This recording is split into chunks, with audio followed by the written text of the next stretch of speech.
Hey Chad, it's Pierre. Long time no talk. Okay, so I just want to shoot you over this Loom video to like explain a couple of things to you, and then give you like the plan of attack, like what we should do, right?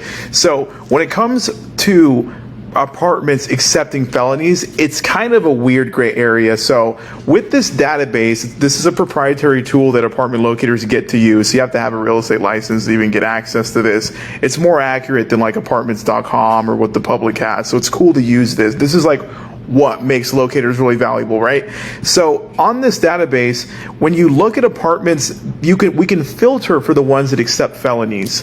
The problem with like felonies per se is that out of the apartments that say that they'll work with felonies, it's always like on a case-by-case basis. It's always like, it's never really a for sure thing. It's a maybe. And so there are definitely some apartments that just don't work with felonies. So we wouldn't want to refer you or anyone to apartments that just like absolutely don't accept any felonies, because then it's like a for sure denial, right? And then on the other hand, we can filter down apartments that like might take it. It's always a maybe, right? And so for your case, I mean, you just got a weed pen charge. Like, that's a silly charge. So I would imagine that every single apartment that accepts a felony charge will approve the application. But this is what I'm gonna kind of offer to you to help out. You're a past client. It's really cool that you reached out.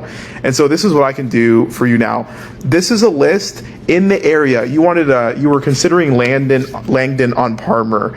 So I know you're interested in that area. So these buildings here are like north, not going past east, like you said, close to Palmer. You'll find some.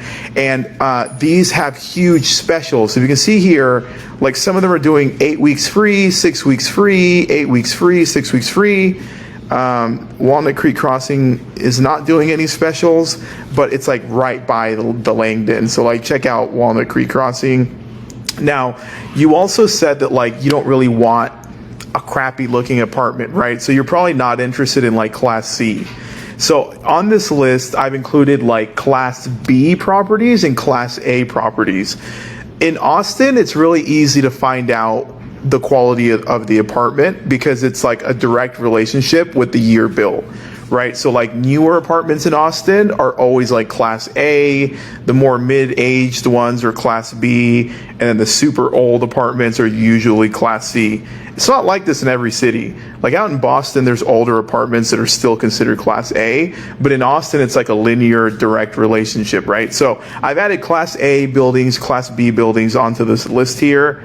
I would say Walnut Creek Crossing, they have renovated recently, so it's like Class B minus, right? But none of these are gonna be like Class C, because I know you don't want a crappy apartment. That I understood. Okay, and so here is the list here. Take a look at these, and then this is what I'll do.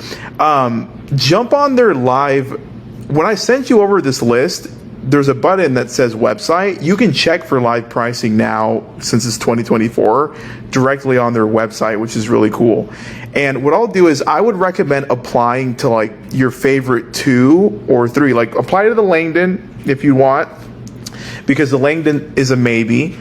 Apply to a second one on here that might be your favorite that has a bigger special, or a third one. So like apply to 2 or 3. The ones, if you get denied at the other 2, like the application fee lost, I'll just reimburse it to you from the commission we'll make 30 days after you move in. All right. So that way it's kind of safe. Okay. So I would just apply to the Langdon if you like it. Check this list, apply to like 2 other ones. And whoever denies you and you get an approval, I'll just reimburse you the loss. That's super easy. Okay, then you're not really out anything if you can fork it out for the time being. Okay, so here's a list. All of these should accept the felony. It's always case by case, but they have giant specials attached, and they're in your area. Okay, so I'm going to shoot over this to your email. The only thing is, make sure to write like Pierre Meji. The company is National Association of Locators, but don't worry, you don't have to write all of that on the app. Just write like NAL. So when you apply anywhere, it could be the Langdon, it could be any of these, just write down NAL on the like who referred you. And then if you want my name, like Pierre Meji, that way the apartment that denies an app, I'll reimburse it to you through the commission we make, right? Once an apartment approves you. Okay, so that way there's no risk. All right, so I'm going to shoot this over to you. I hope that was helpful. It's never really a for sure thing. Like, you'll never know 100% if they'll accept any felony, even though they say they will. That's just what happens, and that's just the nature of the industry. But this list is your best bet. So I would apply to, like, if you like the Langdon, apply to the Langdon. If you like another one off here, apply to that one. Whichever one denies you, I'll just reimburse you the app fee. Okay, so just make sure to, on all your applications, just write like Pierre with NAL, so I have the ability to get credit, so I can reimburse you the app fee regardless. Okay, hopefully that was helpful, man. Thanks for reaching out after so long. Thanks so much. Bye bye.